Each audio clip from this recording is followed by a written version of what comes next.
Yeah. Yeah, but when you go to those sites, there are specific things that you look for in the website, and which like their algorithms are looking for, the crawlers, the page crawlers are looking for on the site to help you rank. So if you're just building a random normal website there, it's not going to be like your competitors. That's why I see people spend a lot of money on like their site and things like, Hmm. because that is where the money is. At Hmm. the end of the day, you want people to land on your website, right? Right, That's the first thing. Second thing is that you need to define who your audience is. right. You can't have a business without knowing your audience. Hmm. And everything about digital marketing or marketing in general Hmm. has to do with your audience, because those are the people that are going to buy from In the 19th century, 20th century, the world depended on the newspaper, television, and the radio station for marketing. But in the 21st century, the world depends on the digital marketing. Hello and welcome to Unpaved Path Talk. I am your host JP. Here with me to discuss about digital marketing is Aman, a business growth strategist, and my co-host Peter. Welcome, gentlemen. you. Thank you so much, JP. Honored to meet you. Sure, sure. Aman, let me begin with you. Why don't you tell us a little bit about yourself and how you got involved in the digital marketing? Yeah, thank you. I appreciate the question.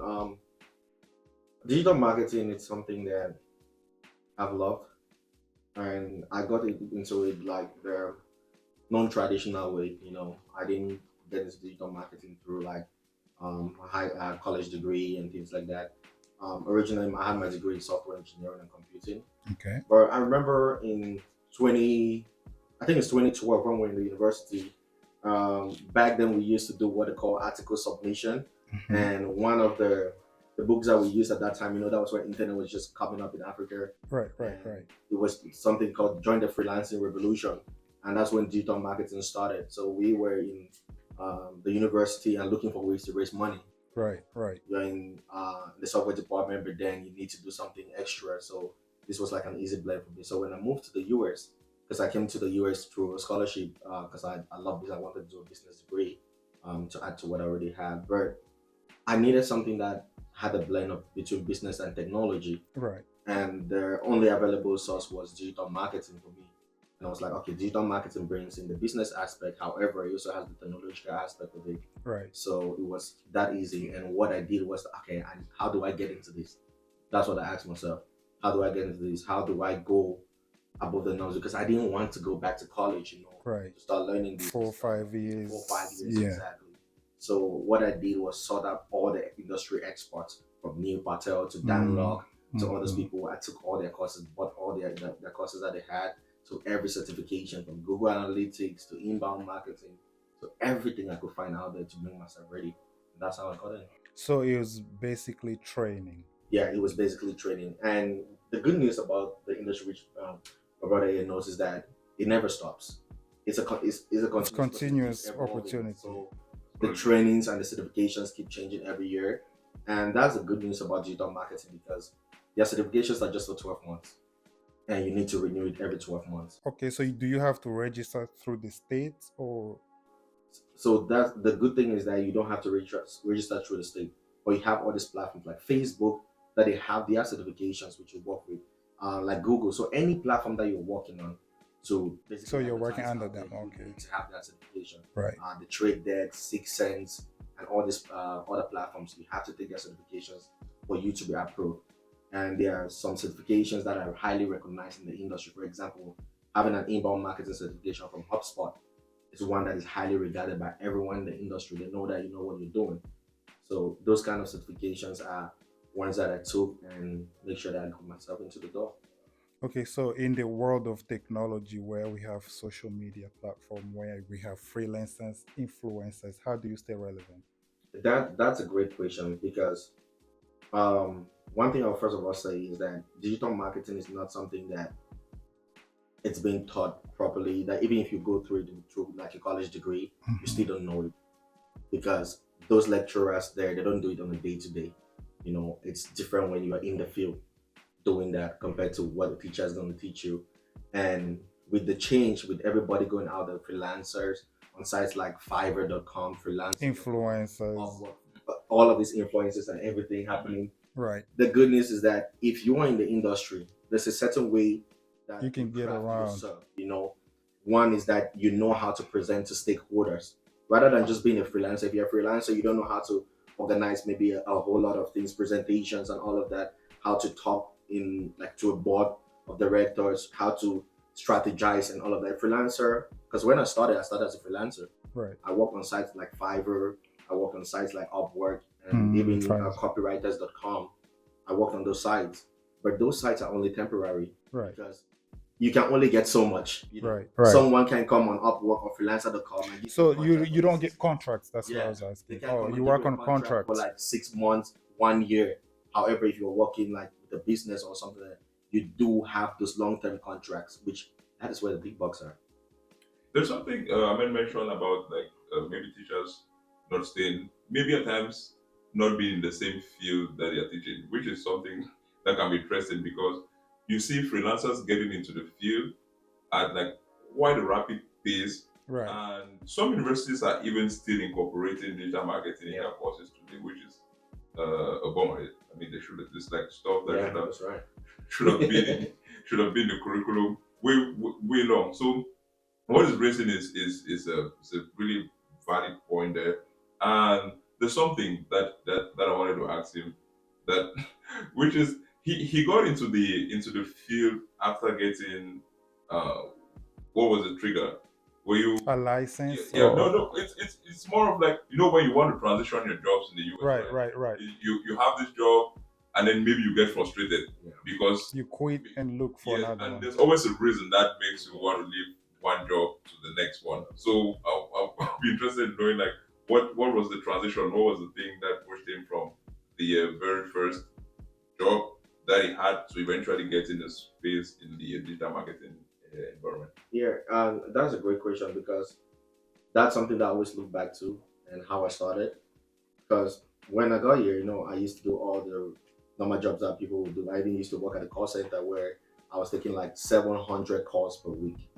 And you need to stay on the phone where I was working for Comcast at that time. And people Complaints. they'll complain. The internet's not working, man. I pay my bills, man. What's going on? $10. Right. Them, I got extra $10 on my bill, man. Exactly. What's up? Exactly. And when they're coming to you, when someone is angry, they're not coming to you with peace. Right. Yeah, No sure. matter how peaceful you They want a solution. So what do you say first? I apologize. Yeah. That's the typical. That's the typical. I'm sorry that happened to you, and then you lie to them. Yeah. Customer service 101. Yeah. Right. Always apologize. The thing was, in 2019, that was when I lost my mom. Mhm. Right, I lost my mom in 2019, and I just gone taking time off from work, and then I got back. Okay. So when I got back, I just wanted to keep going because at Comcast when I started, I was horrible. My accent was horrible. Right. So a lot of people Right. asked me, "Are you from Jamaica? Are you from this place?" They were insulting me, Right. and all of that. But I learned because that helped me talking to 700 people every week. Right. Helps you shape your tone and stuff. So I won Employee of the Month 4 times in a row. Ooh, just for your accent, Yes, 4 times the in a row. African accent. Yeah, and when I got back after my mom passed, I took a call. That was the call that changed my life. I took a call, and on this call, this lady, I was trying to help this lady, and the lady asked me like, "Oh, are you in the Caribbean? I need someone in the US to talk to." And I was like, "Mom, I'm in the US, and I'm trying to really help you here." Right. And the lady said, "I'm sure your mom is a bee." The bee Ooh, word. right. And I just lost my mom. Yeah, I see. And that got me deep inside. And with the rules, you can't stop the call at that point. Yeah, sure. Right. You need to finish the call. Yes. So, They need solutions, so you have. Inside, I was burning. It was hurting, and like I had tears on my eyes right there, and I can still feel the moment right now. Mhm. It was that deep. And after the call, I spoke to my manager, and I told him what just happened. They heard the call because they were listening on the call. Right. They heard the call, and they were like, "What would you want to just take some time off and things like that?" They gave me a month off. I took a month, and I came back to them like, "No, I'm done. I'm not doing this again." And that's when I vowed to myself that I'm not going to do any job that someone is going to do that kind of a thing to me again. Mhm. And that was when I was then like, Determined, okay, this yeah. is where I want to be, and this is where I need to be. And that's how I got into the field. Right. So, to some of the viewers that don't know, understand how digital marketing works, what can you explain to them how it works? Because we're used to watch ads on TV, magazines, iPhones these Yeah. days. So how does it work? Digital marketing is very interesting. I'll say that because it all came to prominence and the growth is based on the consumer demands. The needs of the consumers changed. Right. Like before, it used to be traditional marketing, where you see all the billboards, you get mails, Newspapers. newspapers, and all these things. Right. That's People what we buying see. at Magazines. groceries, Yeah. But now the generation changed, Right. and people were more on their smartphones, Gen Z. tablets, Mm-hmm. and exactly. Mm-hmm. And Mm-hmm. all of that changed. How consumers consume the information, how they get information, Right. was completely different. Right. And every business needed to make that shift to Mm-hmm. stay relevant and Mm-hmm. to because digital marketing, what I call it is basically a revenue generating machine. That's what it is because digital marketing generates revenue for all companies. Right. Because it helps you sell your products and close deals Mm-hmm. online without being persuasive. Right. Yeah. So that is the shift that happened because of consumer demand, and it's even going to change even further Mm-hmm. with the whole metaverse coming, with Right. virtual reality coming, Right. And the all All revolution these of products AI. coming out. yeah, and AI coming actually. Right. Yeah. So you need to adapt to that change. Right. That is why As digital quick marketing as grew, possible. Yeah. And that's very interesting because what you're saying here is immediately bringing out the difference between outbound marketing and inbound marketing. You, I have no idea what those are. I'm just big words. Yeah, I don't know if you've ever had the experience where maybe you're walking into a store. I don't know, maybe I don't want to call any specific company here, and then you get someone who's like trying to sell you something. Yes, shoe and then stores yeah. especially, you're like, Yeah. "Dude, I'm coming here to get avocado. I don't Right, know- right. I don't want to buy an I don't iPhone. see anything with Right. AT&T. Right. I'm just here for my avocado. Or you get a phone call for Yes, insurance. Yes, that's someone trying to sell you stuff you don't need. Whereas with the inbound marketing, it kind of locates you in your need, put it that way, and actually serve you the ad that is relative to what you actually want. So that's one thing that the digital marketing is kind of changing. That has really changed the perspective of marketing. And what you just mentioned here with the coming of the AI revolution, because I think that's actually what's happening in the space here. I don't know what your experience has been in switching from I will not say switching, in enhancing a little bit further AI in your marketing strategy and your work environment you're in. Yeah, that's a good one. That's a good question because when AI started rising, a lot of people were like, digital marketing is going to go out of fashion. Right. And I even wrote an article about that. And a lot of people were like, oh, digital marketing. First of all, I'm sorry to catch you. What's AI? This is a big artificial word. intelligence. Okay, So artificial AI is intelligence. artificial intelligence. Like, you have all these robots and stuff. They're even talking about it in the medical world Yeah. right now. There'll be robots doing surgery. I Exactly. don't know, but So a lot of people. I don't want robots It's on me. scary, but it's adaptive. Like the one that is very prominent now that everyone is talking about is called ChatGPT. So ChatGPT basically it interacts with you as if you're your Human friend. being. It's just like Yeah. Alexa or Google. Yeah. Alexa, It's like play what- these songs, right? Yeah. Yeah. Okay. So a lot of people were thinking that when that comes in, digital marketers are going to go out. Right. But rather it facilitates the job because AI learns more about the consumer, and digital marketing, or how we call it inbound marketing, is tailored to consumer needs, like what you really need. Right. So those applications, those AIs, they understand what you're talking about, and that way we use that information in order to serve you ads that are relevant to what you really need. So rather than like before, we used to write, if you want to write like a whole article, right? It'll take you like maybe a day to put your research and everything. With ChatGPT right now, I put that in there, tell it exactly what I want. In the next 5 minutes, I have that blog written out for me. All I just need to go is go in there and edit and then send that out. So like somebody might ask you for a project, and normally that project would take like 7 days or so. Mhm. Or let's You say a do it month. in less And right than. now, you do that in like 2 weeks or less. Ooh. So that's how AI has helped the digital marketing sphere to enhance it. Okay.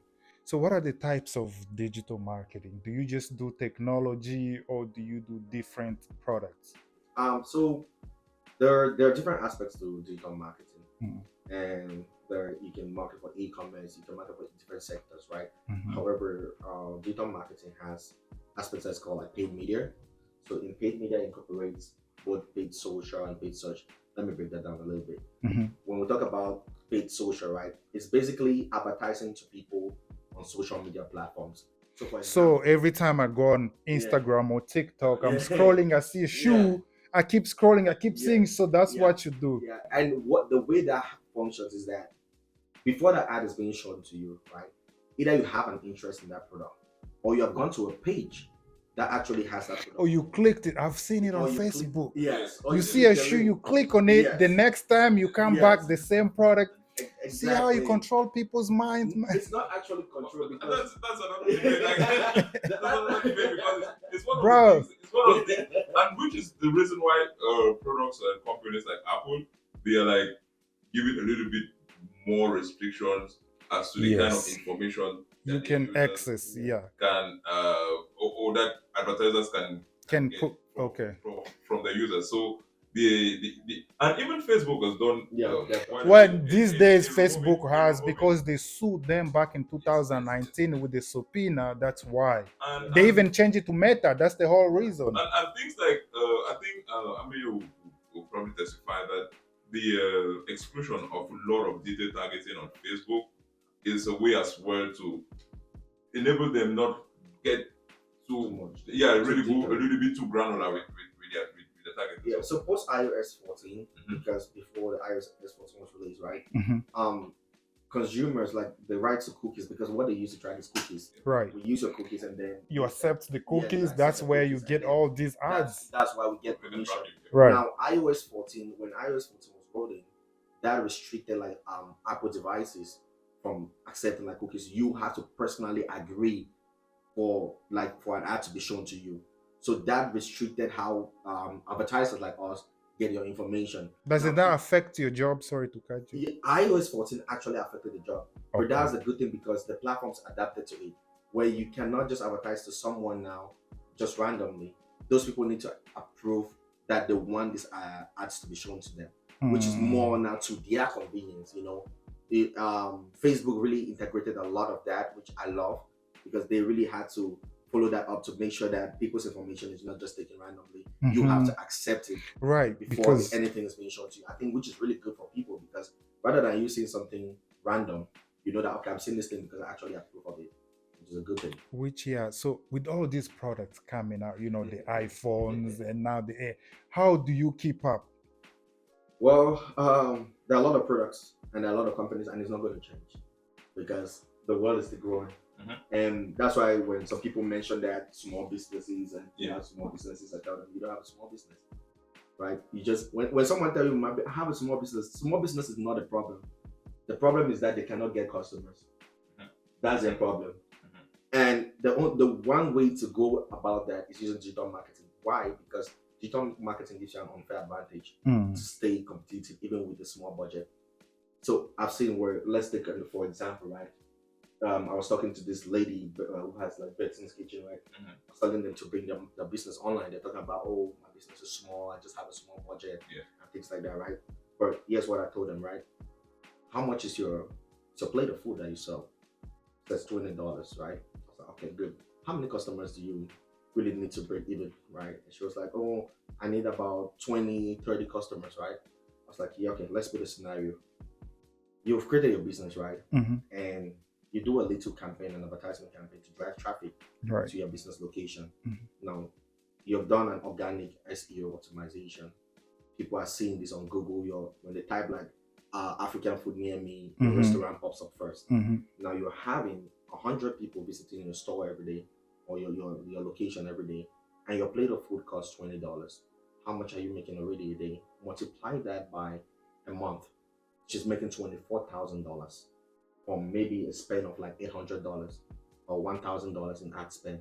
You spend $1,000 and make 24,000. Isn't that something you should do? So that's why I tell people like it's not actually being a small business. It's about how you can optimize your strategy and make the most out of it. So that's basically what it's about. So I don't even believe there's something as a small business. I don't even say every business is personal. It requires like late night dedication and stuff like that. So I don't believe there's anything as a small business. And the point it's making is like really key and saying people judge how small their business is by the number of maybe the clientele that they Yeah, have. yeah. So And because they have the revenue yes, that they get. because they So have 10 clients, they're like, oh no, this one is yeah, a yeah. small business. And digital marketing can actually help you scale Scale at a really fast space. Yeah. because you cannot compete with Comcast advertising on NBC, Yeah. right? Of course. No, you can't buy You that know, media space. You can right. buy them medium space. That's So too big. yeah, so this is like an advantage that you can use instead and scale your business really fast. There's something that I wanted to raise here. When you're moving from one skill to the next, because that's something that happens in the US very often.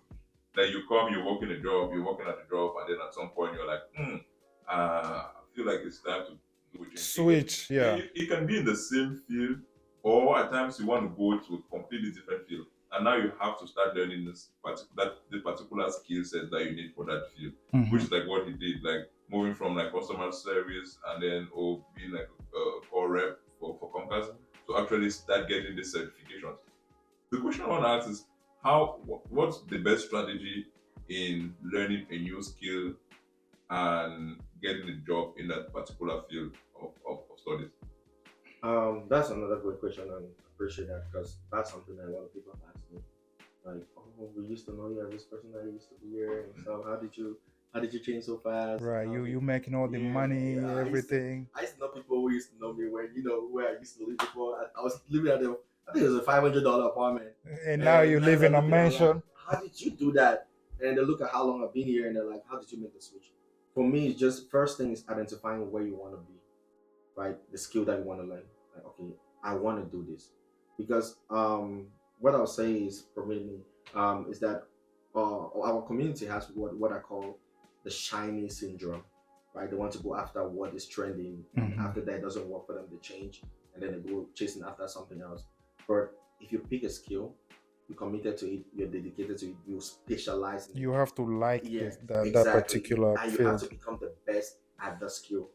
Once you become the best at the skill, that's how you scale it. That's how the people in the industry recognize you. Because one thing that I learned is to be a top leader in the industry. And how I did that was basically educating other people, producing content that is relevant to the industry and things like that. So people in the industry you start being recognized by these people. They know that you know what you're talking about. From there, that is how you start connecting to people. Another thing that greatly helped me is this platform called BNI. Mhm. So Business Network International. Anyone can go there. There are different skills there. So you find people who are in your niche, right? And you guys connect.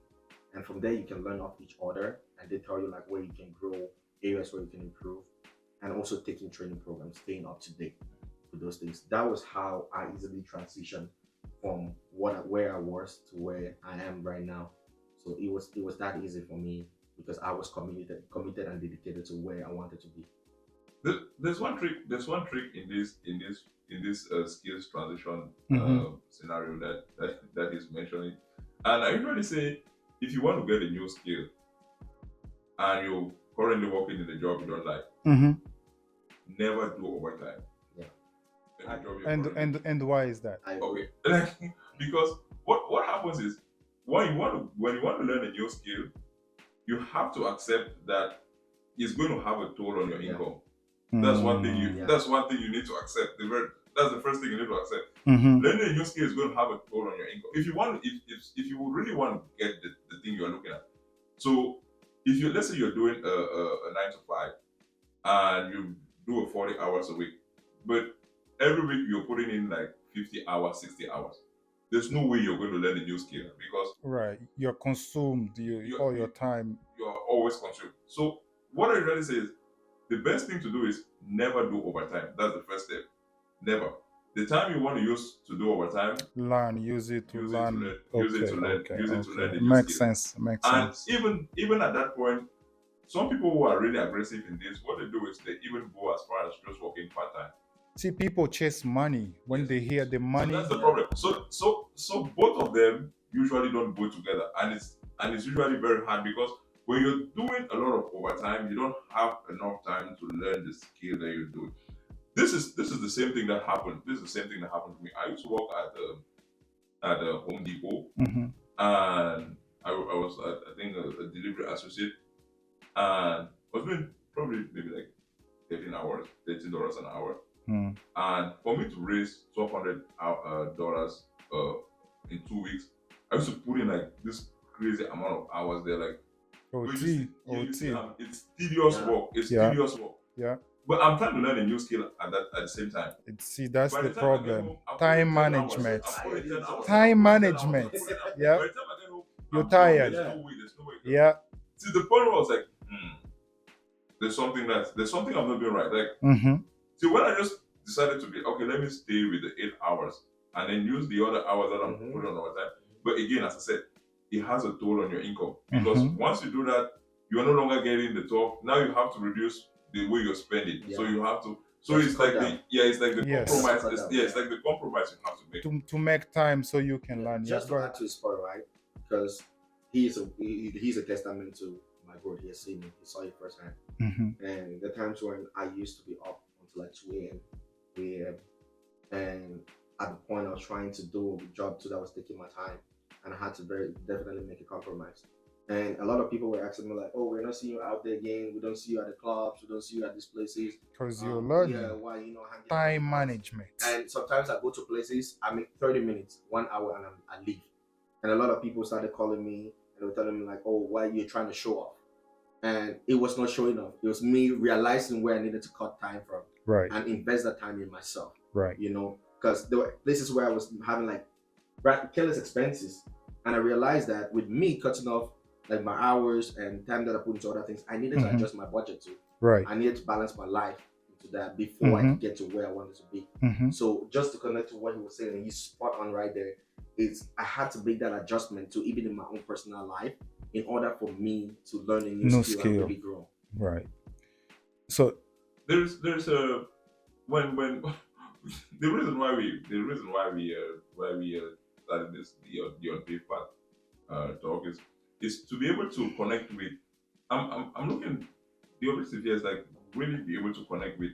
I will not say sub-Saharan African immigrants, but throw all these open horizons out there. So the goal is like someone who's watching this today should be like, okay, I didn't know about digital marketing. Okay, this thing exists as well. Like you can, there's like nursing, there's like right. IT, but everybody's either nurse or IT or but some form. But now this is a new thing. Like, okay, this is something that you're learning today. Someone who's doing it, you can reach out, you can follow the person on Instagram. You can, right. I think it's I mean, it's at one point you were an instructor at the University of Minnesota, right? Yeah, I still do that at the University of Minnesota. Though I kind of reduced the time to put there because I had a whole lot of responsibility. Okay. And guess what?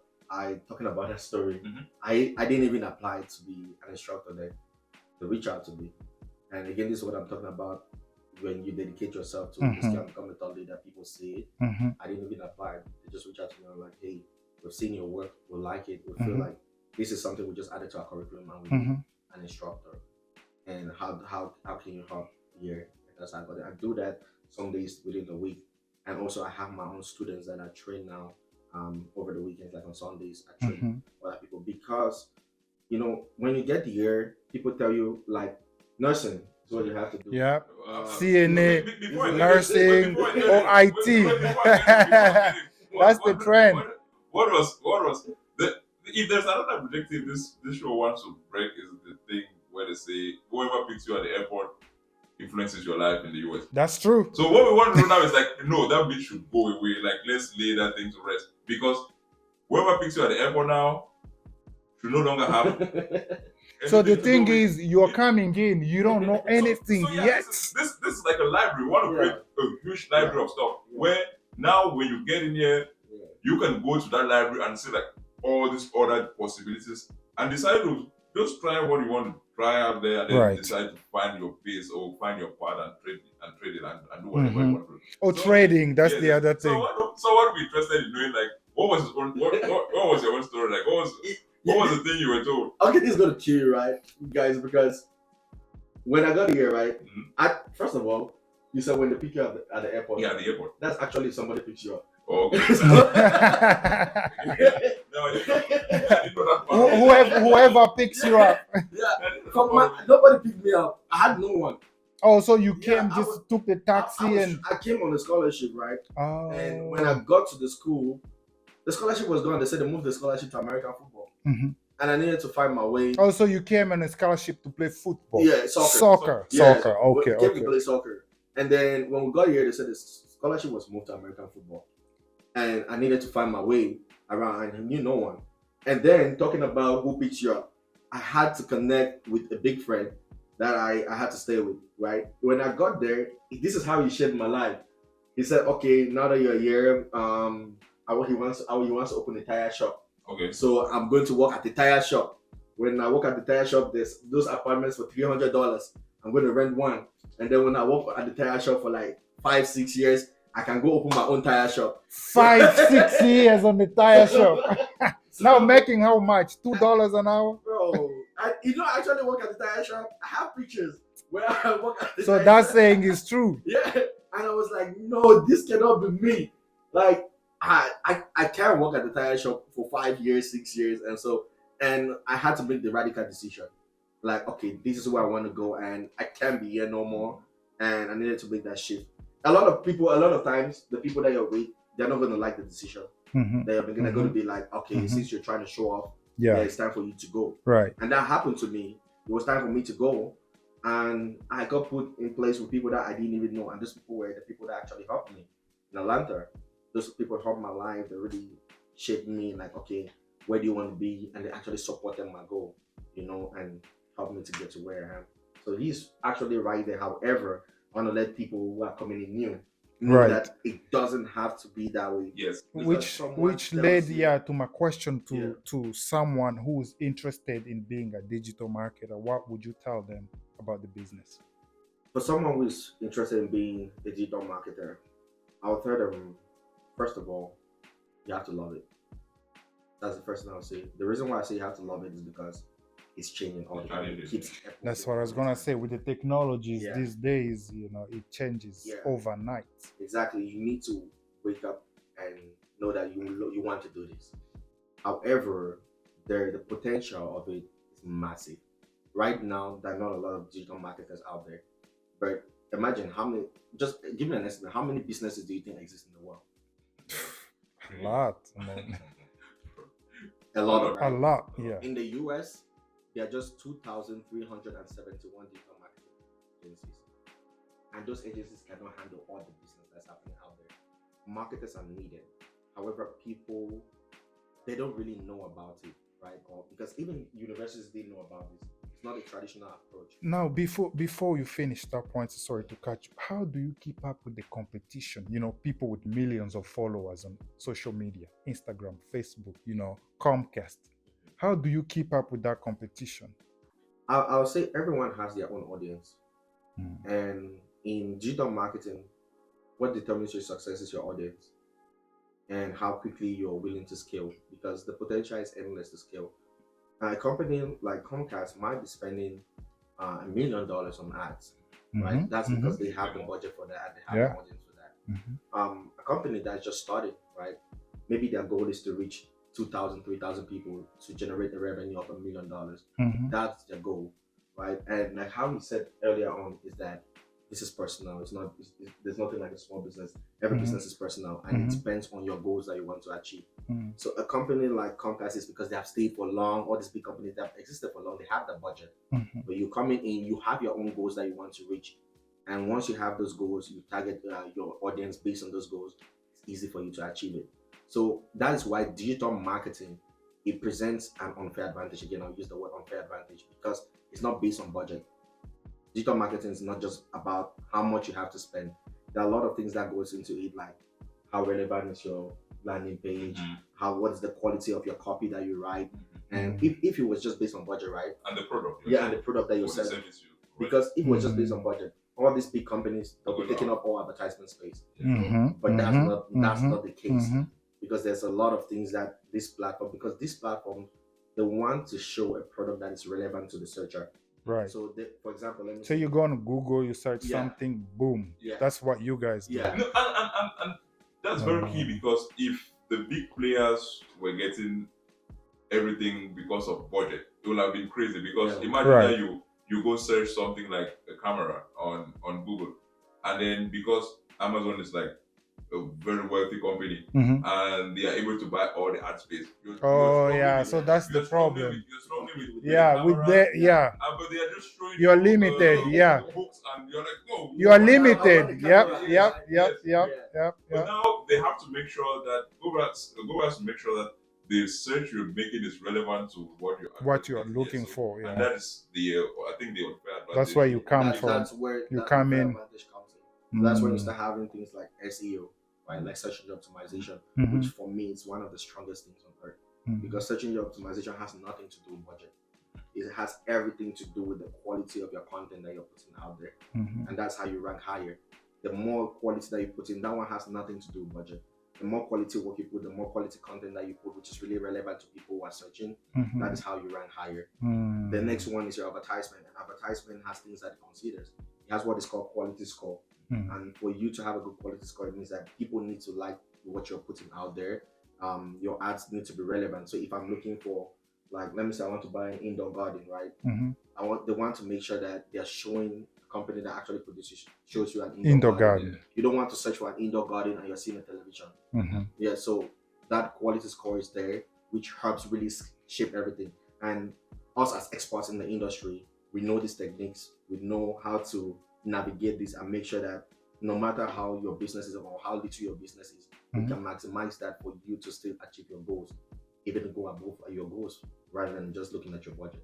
Mm. Given that we're talking about like small businesses here today, and I mean with everything we've already spoken about, if you were to give like 4 key things that you think any small business, quote unquote, needs to have, what are you going to say?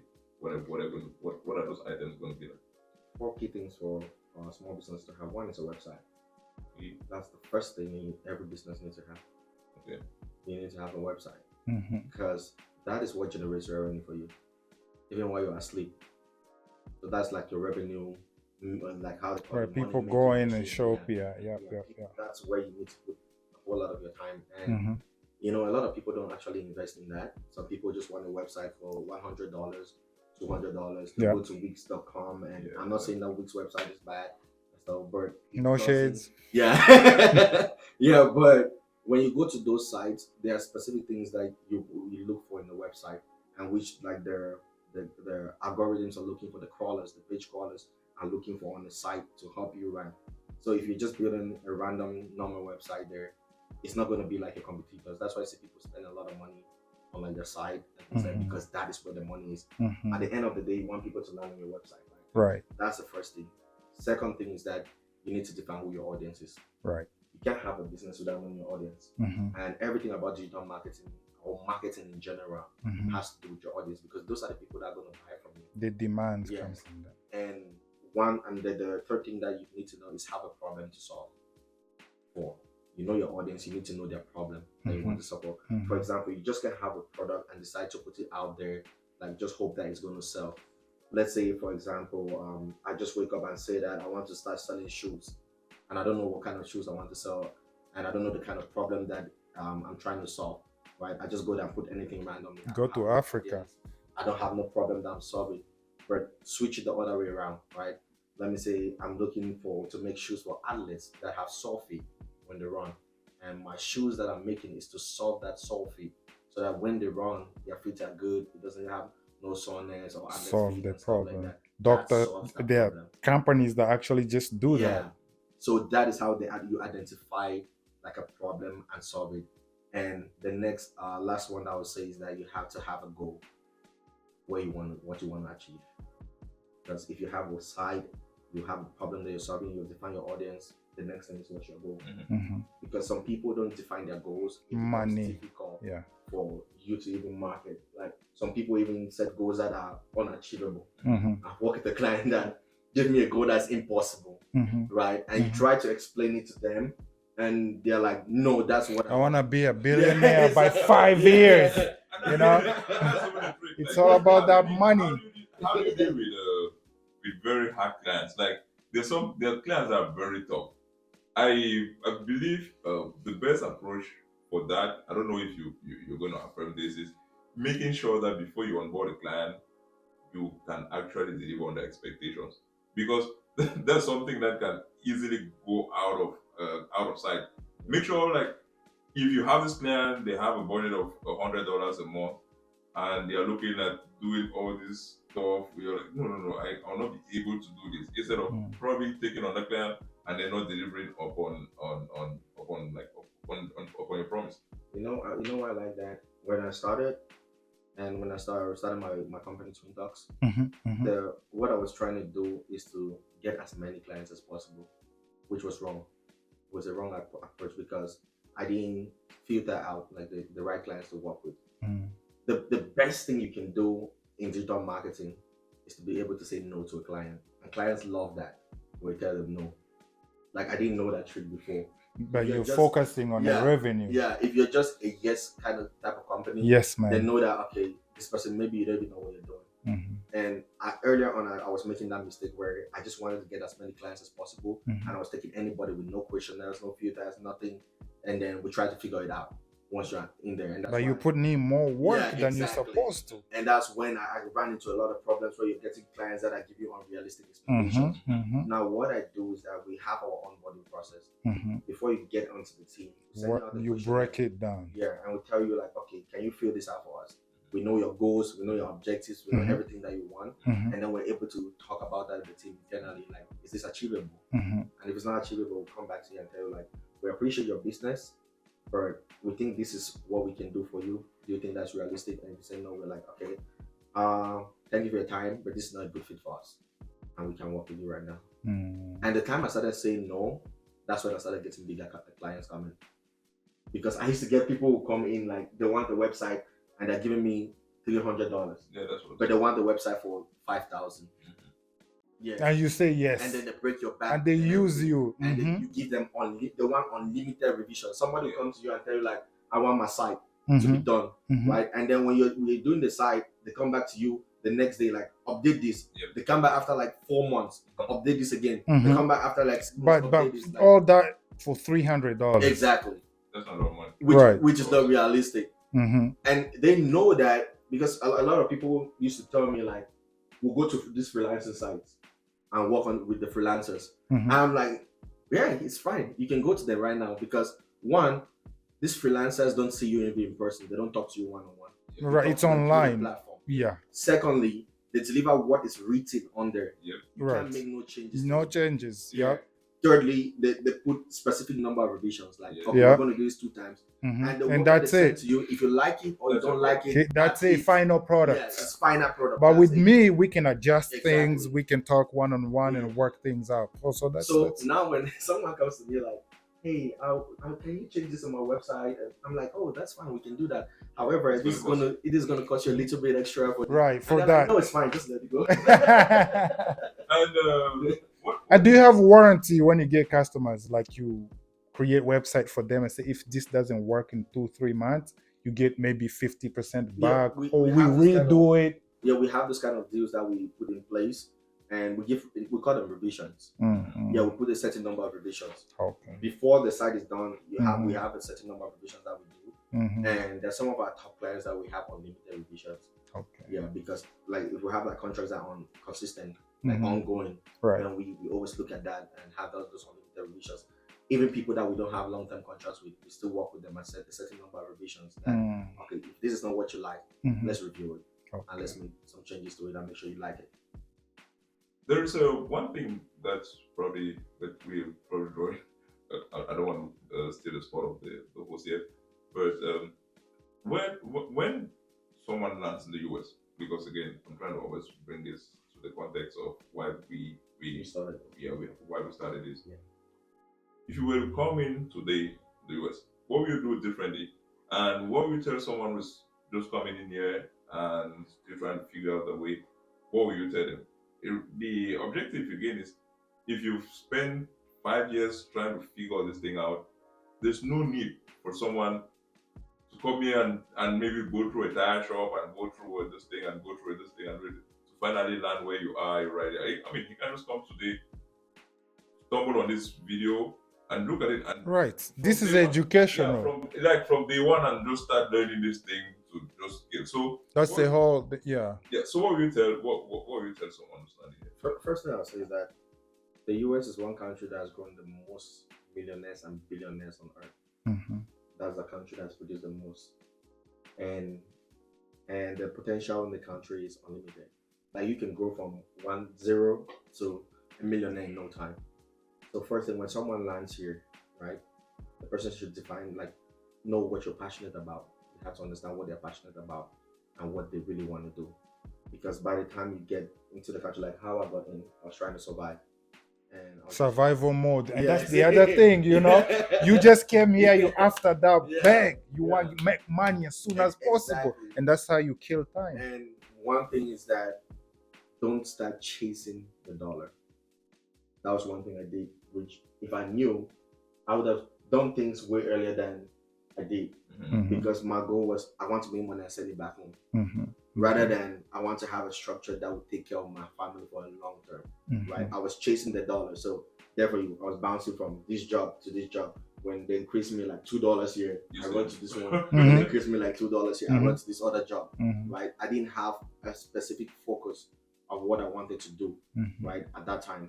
Like what I'll tell someone who's in now, define what you want to do, right? When you get here, be committed to it. It doesn't mean that you're not going to do any other job. No, Mhm. that's not what we're saying. Yeah. But know what you know want, Which way you want it. and then work towards it. towards Yeah. So that way it shapes you. By the time you've put in like 2 years into that studies, Mhm. you have really grown well and you've mastered it.